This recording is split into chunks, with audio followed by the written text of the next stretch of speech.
दोस्तों, बहुत से लोग YouTube पर पुराने इतिहास के बारे में कमाल के वीडियो बनाते हैं। वे प्राचीन लोगों के डीएनए की स्टडी करते हैं, इसे आज की आबादी से मिलाते हैं जो भ्रमित है। असल में मैं उनसे बहुत कुछ सीखता हूँ। हालांकि यह सब करने के बाद वे गलत नतीजे पर पहुंचते हैं। हाल ही में मैं दक्षिणी यूराल स्टेपी इलाके के पुराने सिंटाश्ता लोगों के बारे में एक वीडियो देख रहा था जहां बहुत सारी नदियों और जगहों के नाम संस्कृत में हैं। तो उन्होंने यह नतीजा निकाला कि ये लोग भारत में आए और पुराना भारत बसाया, जो मुझे सही नहीं लगता। अब यह सच है कि कुछ लोग उसी आम दिशा से भारत आए थे। क्या आप जानते हैं क्यों?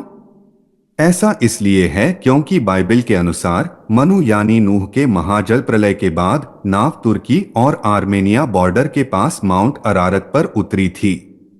वहां से नूह के वंशज अफ्रीका, एशिया और यूरोप में फैल गए। आर्यन लोग जो शेम के बेटे थे, भारत आए। हालांकि एक घटना है जिसकी वजह से वे भारत आए। हुआ यह था कि नूह के सबसे बड़े बेटे येफेथ, जिन्हें भारतीय साहित्य में ययाति के नाम से जाना जाता है, ने कुछ समय के सुखों की तलाश में अपना राज्य अपने सबसे छोटे बेटे पुरु को सौंप दिया। यहाँ उस दृश्य को दर्शाने वाली एक मुगल काल की पेंटिंग है।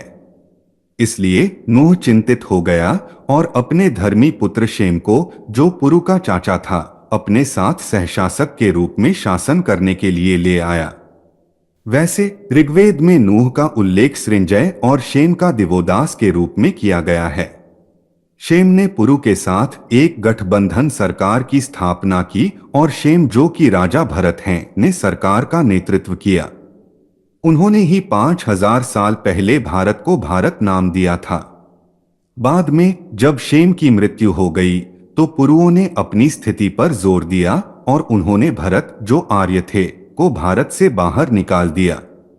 जब आर्यों ने भारत छोड़ा तो वे स्क्रीन पर दिख रहे एयरयनम वैजाह में बस गए और आगे स्टेपी और यूरोप में भी चले गए।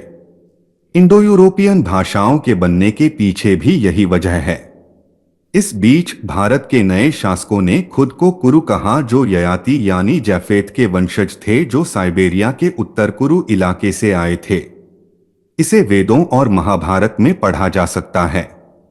तो सिंटाश्ट लोग भारत के साथ अपने डीएनए कनेक्शन के बावजूद वहां मुश्किल से कुछ सदियां बिताने के बाद भारत से बाहर जा रहे थे। मैं ऐसा इसलिए कह रहा हूं क्योंकि इन लोगों में कुछ चीजें थीं जो भारत की जमीन पर डेवलप हुई। अगर हमें थोड़ा वैदिक ज्ञान है तो संस्कृत नाम भी एक टाइमलाइन बना देंगे। उदाहरण के लिए, जब ययाति राज कर रहे थे तब राजा भरत नहीं थे। राजा भरत के समय में इंद्र, जो बाइबल में मिस्र के हैं, और यूनानियों के ज्यूस मिस्र से भारत आए थे। इसके तुरंत बाद कृष्ण, दशरथ और विश्वामित्र के साथ नियर ईस्ट के किस शहर से भारत आए और भारतीयों को इंद्र को श्रद्धांजलि देने से रोक दिया। इसलिए अगर सिंटाश्टाओं ने अपनी नदियों में से एक का नाम इंद्र रखा था तो इसका मतलब है कि वे भारत में तब थे जब इंद्र आए थे, या जब उनका नाम वहां पहले से ही पॉपुलर था।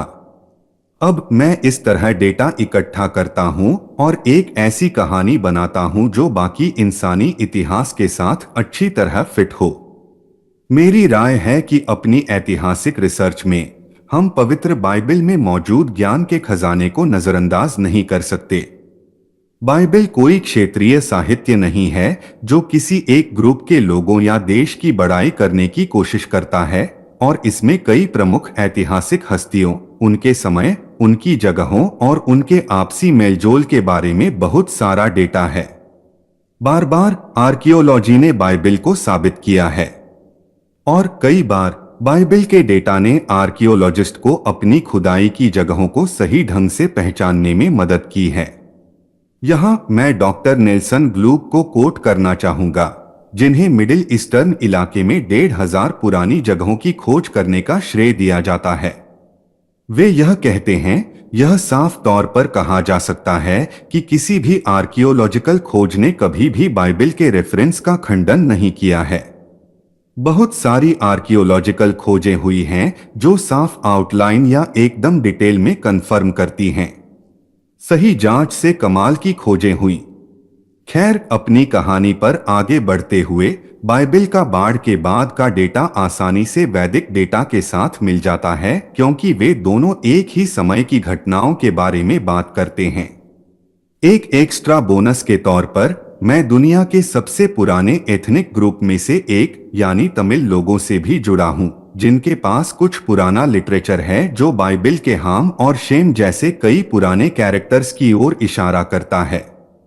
किसी भी सब्जेक्ट को अच्छे से स्टडी करने के लिए ये सभी हेल्पफुल टूल्स हैं। दोस्तों, देखने के लिए धन्यवाद।